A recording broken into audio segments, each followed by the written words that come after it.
Bismillahirrahmanirrahim. Assalamualaikum warahmatullahi wabarakatuh. Innal hamdalillah nahmaduhu wa nasta'inu wa nastaghfir wa na'udzu billahi min syururi anfusina wa min sayyiati a'malina. May yahdihillahu fala mudhillalah wa may yudlil fala hadiyalah. Asyhadu an la ilaha illallah wa asyhadu anna Muhammadan abduhu wa rasuluh. Rabbi israh li sadri wa yassir li amri wahlul 'uqdatam min lisani yafqahu qawli. Allahumma salli wa sallim ala nabiyyina Muhammad wa ala alihi wa ashabihi ajma'in. Qala Allah Ta'ala fi kitabihil karim, a'udzu billahi minasy syaithanir rajim. Bismillahirrahmanirrahim. Ya ayyuhalladzina amanu ittaqullaha haqqa tuqatih wa la tamutunna illa wa antum muslimun. Wa qala aidan fi ayatin ukhra, ya ayyuhalladzina amanu ittaqullaha wa qulu qawlan sadida yuslih lakum a'malakum wa yaghfir lakum dhunubakum wa may yuti'illaha wa rasulahu faqad faza fawzan 'azima. Para jamaah salat Jumat rahimani wa rahimakumullah.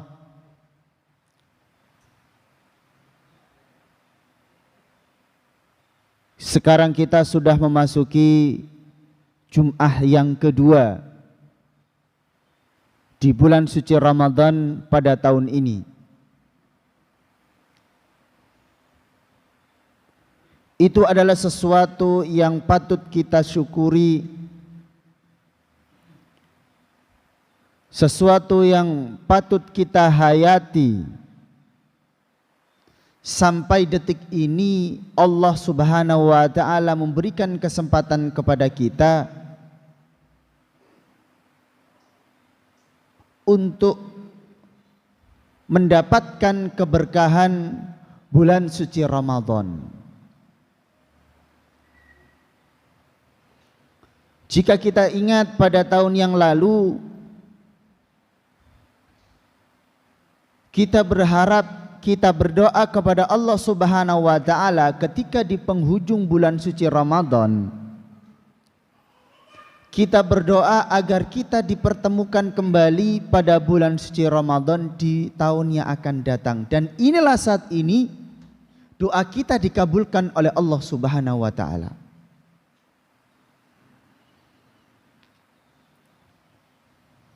Jika kita renungkan lebih dalam, kesempatan demi kesempatan yang kita dapatkan para jamaah yang dimuliakan oleh Allah Subhanahu wa ta'ala tidak akan pernah terulang kembali. Meskipun kita merasanya kita sudah puluhan Ramadan kita dapatkan, akan tetapi di setiap momentum bulan suci Ramadan itu adalah yang pertama dan terakhir. Kesempatan yang Allah berikan kepada kita meskipun berulang kali, pada hakikatnya itu adalah kesempatan yang sangat berharga sekali.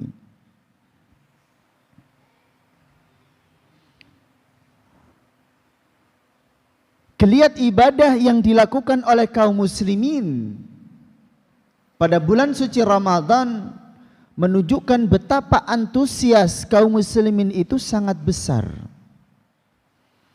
Masjid-masjid penuh ketika salat maghrib, ketika salat isya, dan ketika salat subuh. Akan tetapi jika kita sedikit bermuhasabah, ternyata penuhnya masjid itu terulang terus hanya ketika terjadi pada bulan suci Ramadan saja. Di luar bulan suci Ramadan, maka masjid-masjid kita kembali ke asal. Sholat isya yang sampai penuh kembali ke asal menjadi satu shaf atau dua shaf saja. Sholat subuh yang banyak kembali ke asal menjadi beberapa shaf saja. Ini tentu menimbulkan pertanyaan bagi kita. Padahal Rasulullah sallallahu alaihi wasallam menegaskan dalam sabdanya, "Dzaqa ta'mal iman."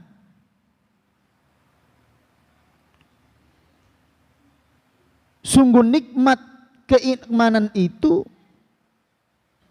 sungguh kenikmatan daripada iman itu bisa dirasakan dari siapa? Tiga hal orang yang mana kita semuanya kaum muslimin di seluruh dunia seharusnya mendapatkan itu semuanya. Yang pertama adalah man radiya billahi rabba. Siapa dia? Orang yang ridha bahwasanya Allah itu sebagai Rabb-Nya, sebagai Tuhannya, sebagai tempat keluh kesahnya, sebagai tempat meminta pertolongan, tempat menyandarkan kesulitan-kesulitan kita, tempat keyakinan kita terhadap alam setelah kehidupan saat ini, keyakinan kita terhadap amalan-amalan yang kita lakukan itu semuanya akan mendapatkan balasan daripada Allah Subhanahu wa taala. Yang tidak memiliki keridhaan bahwasanya Allah sebagai Tuhannya, maka dia bukan seorang muslim. Yang kedua, wabil islami dina, dan agama Islam sebagai agamanya, dengan segala konsekuensinya. Keyakinan tidak ada agama yang diridhoi oleh Allah Subhanahu wa taala kecuali Islam. Dan orang muslim sejati pasti sudah memiliki itu, kecuali orang-orang yang sudah terpengaruh dengan pemikiran-pemikiran, di antaranya yang menganggap ada banyak jalan kebenaran di luar Islam, atau yang kita kenal dengan pluralisme.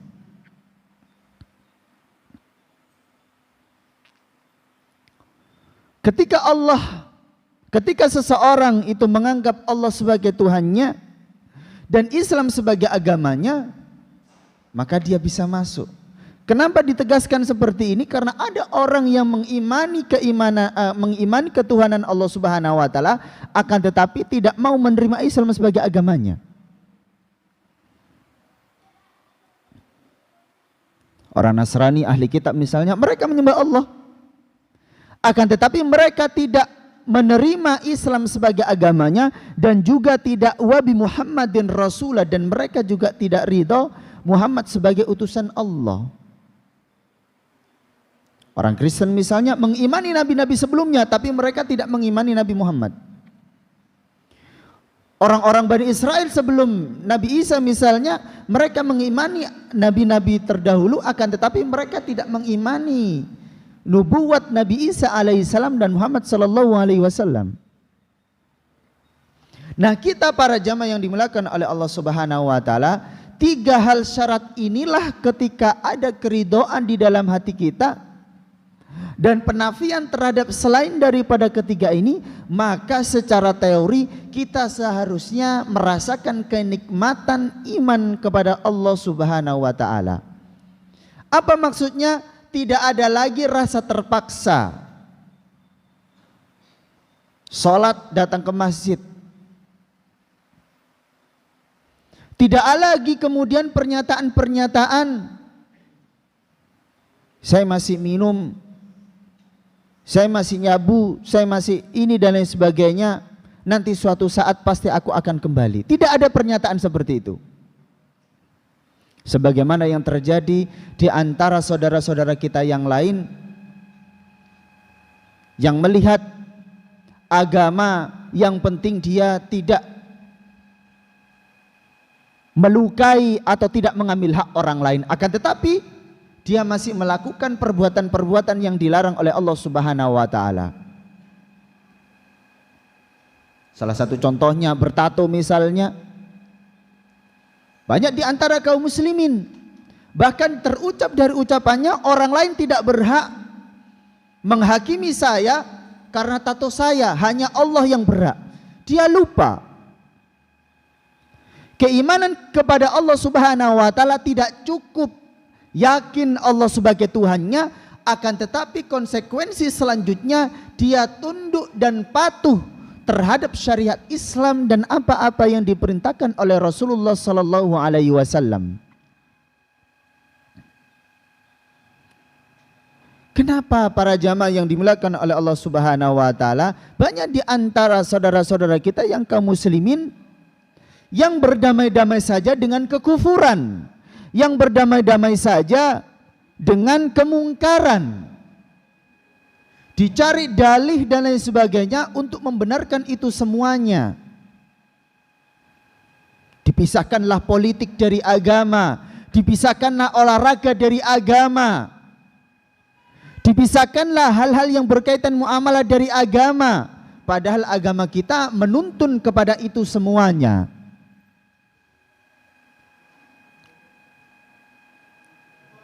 Kita berdamai kepada orang-orang yang membunuh saudara-saudara kita.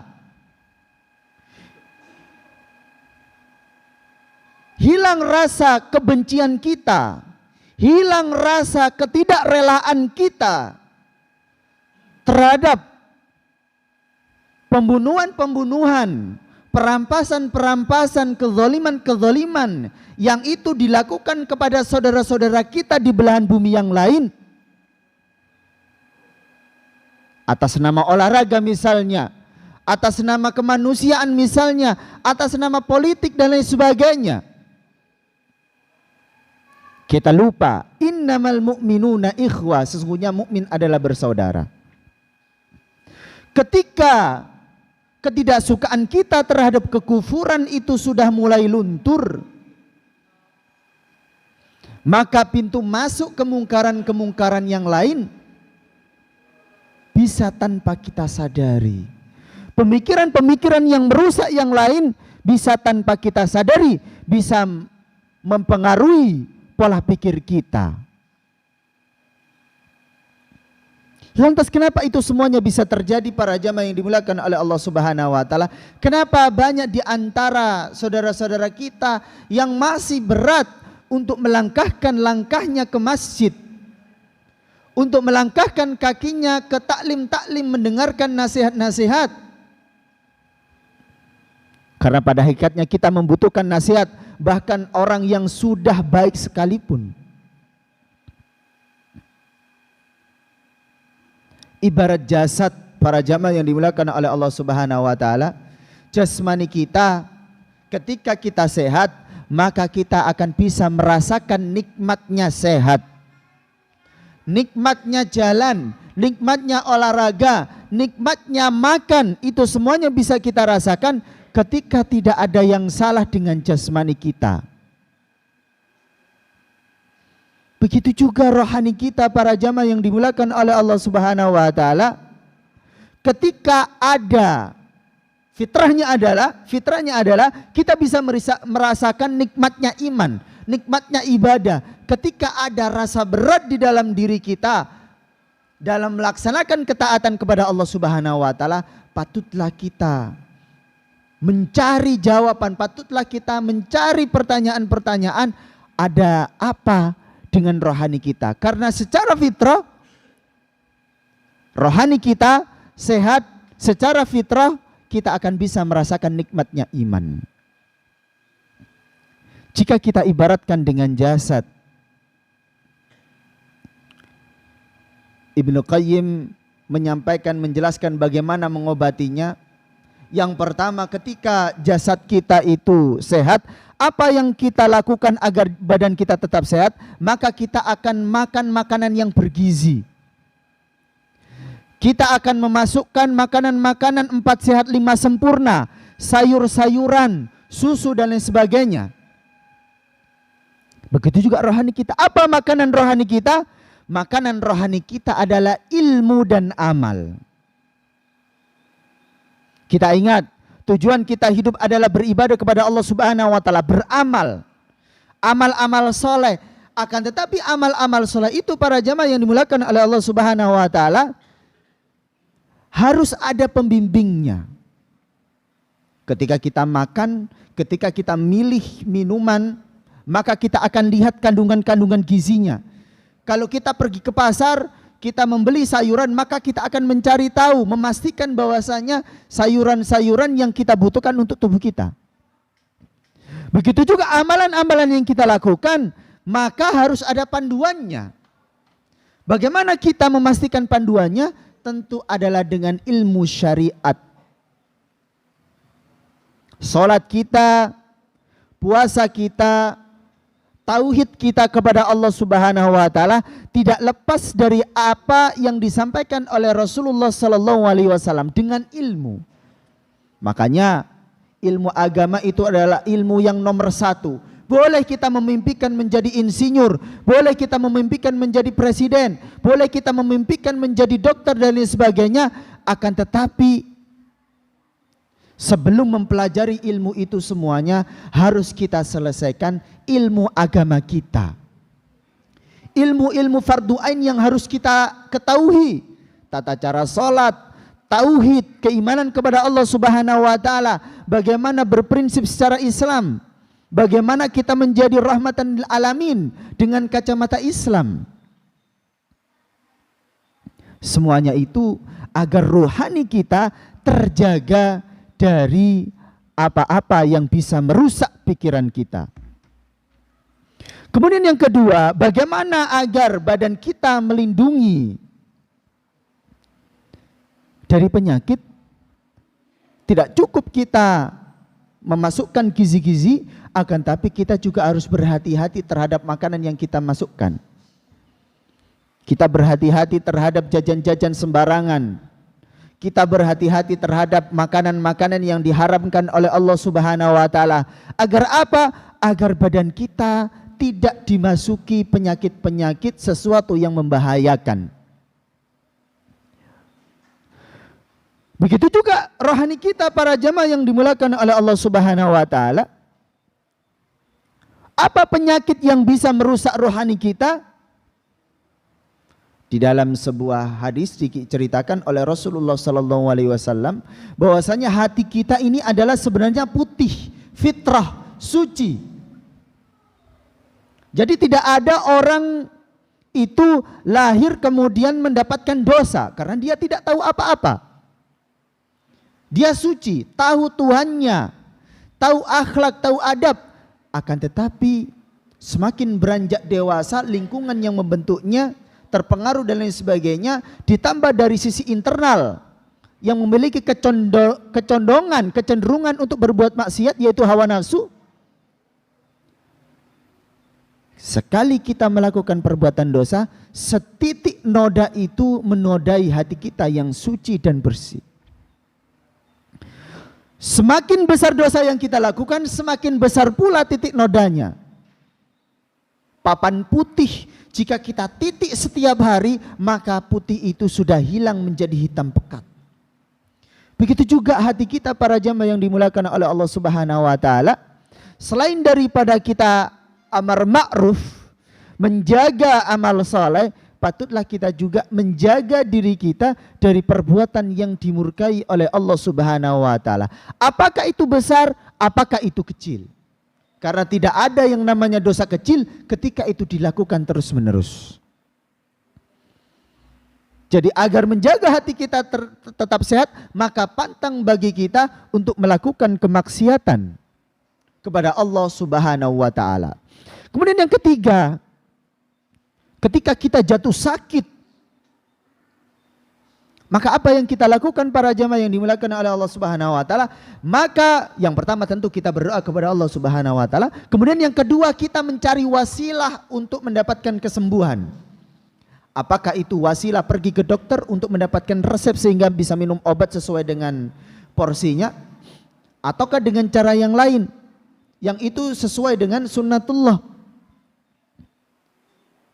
Begitu juga rohani kita para jamaah yang dimuliakan oleh Allah Subhanahu wa taala, ketika hati kita sudah sakit, tidak bisa merasakan nikmatnya iman, ibadah kita berat, terpaksa hanya sekedar menggugurkan kewajiban saja, maka itu adalah tanda-tanda bahwasanya hati kita sudah mulai sakit. Maka apa yang kita lakukan? Maka kita memperbanyak istighfar, minta ampun, kita kembali kepada Allah Subhanahu wa taala untuk menebus dosa-dosa yang kita lakukan. Istighfar, bahkan Rasulullah sallallahu alaihi wasallam yang sudah dicap oleh Allah Subhanahu wa taala tanpa dosa, kesalahan-kesalahannya sudah pasti diampuni, sudah pasti ditegur oleh Allah Subhanahu wa taala, beliau masih tetap beristighfar sebanyak 100 kali dalam sehari. Maka penghilang daripada dosa itu adalah bertaubat, beristighfar kepada Allah Subhanahu wa taala. Dan salah satu apa yang kita lakukan, salah satu keberkahan daripada Allah Subhanahu wa taala khususnya hari Jumat ini,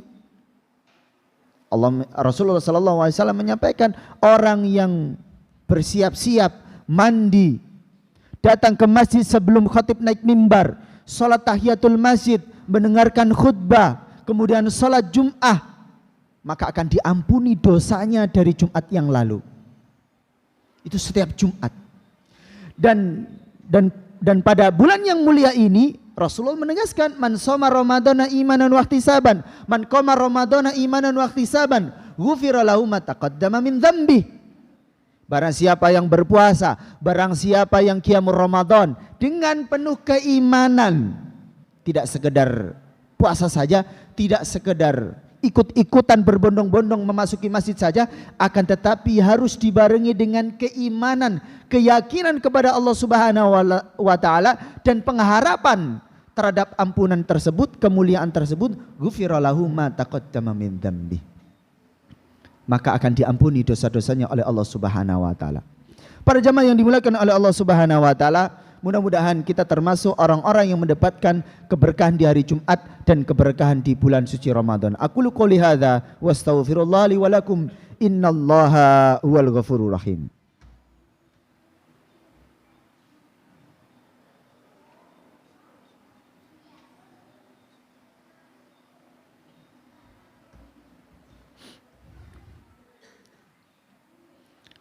Alhamdulillahi rabbil alamin.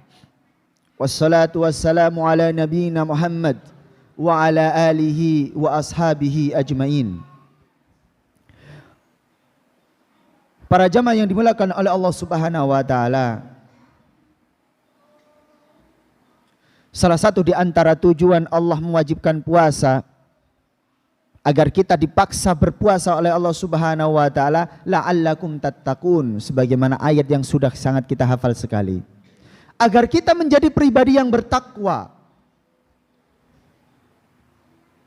Agar menjadi dalam ketakwaan itu ada rasa kenikmatan ketika berpuasa, ketika bertarawih, ketika bertadarus, ketika menghadiri majelis taklim.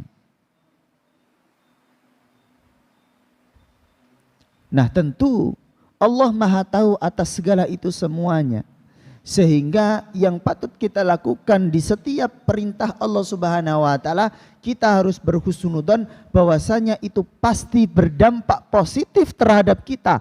Apakah dampak positif secara jasadi ataukah itu berdampak positif secara ruhani? Ada kalanya iman kita naik, kita khusyuk sekali sholat, kita khusyuk sekali berdoa, menetes mata kita, sedih sekali, betul-betul mengharapkan khusyuk kepada Allah Subhanahu wa taala ketika berdoa. Itu adalah puncak daripada kenikmatan iman. Akan tapi ada kalanya para jamaah yang dimuliakan oleh Allah Subhanahu wa taala, kenapa langkah kaki ini berat sekali? Ketika kita mau hendak berangkat ke masjid. Itulah kenapa pentingnya kita senantiasa memperbaharui niat kita. Kita berjanji kepada Allah Subhanahu wa taala Kedatangan kita ke masjid di sholat 5 waktu pada bulan suci Ramadan ini, kita berjanji kita lakukan itu nanti setelah selesainya bulan suci Ramadan, sehingga keimanan kita tetap terjaga. Ketika keimanan kita turun, kita kembali kepada Allah, kita memperbanyak istighfar kepada Allah, kita bertaubat dengan taubatan nasuha, dengan menghadirkan penghayatan yang sangat dalam, penyesalan yang sangat dalam kepada Allah Subhanahu wa taala, sehingga ada kalanya ketika kita limbung jauh daripada Allah Subhanahu wa taala, kita ingat bahwasanya Allah adalah Al-Ghaffar, Allah adalah Ar-Rahim, Allah adalah Ar-Rahman yang senantiasa menyambut kita ketika kita kembali kepada Allah Subhanahu wa taala. Kita berdoa agar kita senantiasa diberikan istiqomah, kekuatan batin, kekuatan jasad dalam menjalankan peribadatan kita kepada Allah Subhanahu wa taala. Innallaha wa malaikatahu yusalluna 'alan nabi ya ayyuhalladzina amanu sallu 'alaihi wa sallimu taslima. Allahumma a'izzal Islam wal muslimin wa adhillal syirka wal musyrikin waddammir a'da'ad-din wansur ibadakal muwahhidin. Allahumma hab lana min azwajina wa dhurriyyatina qurrata a'yun waj'alna lil muttaqina imama. Rabbana la tuzigh qulubana ba'da idh hadaitana wa hab lana min ladunka rahmah innaka antal wahhab. Allahumma ij'al jam'ana hadha jam'an marhuma waj'al tafarruqana min ba'di tafarruqan ma'suma. Allahumma inna nas'alukal huda wat tuqa wal 'ifafa wal ghina. Allahumma inna nas'alukal huda wat tuqa wal ifafa wal ghina. Allahumma inna nas'alukal huda wat tuqa wal ifafa wal ghina. Allahumma ighfir lil muslimina wal muslimat wal mu'minina wal mu'minat al ahya'i minhum wal amwat innaka sami'un qaribun mujibud da'wat. Rabbana atina fid dunya hasanah wa fil akhirati hasanah wa qina adzabannar. Aqimissalah.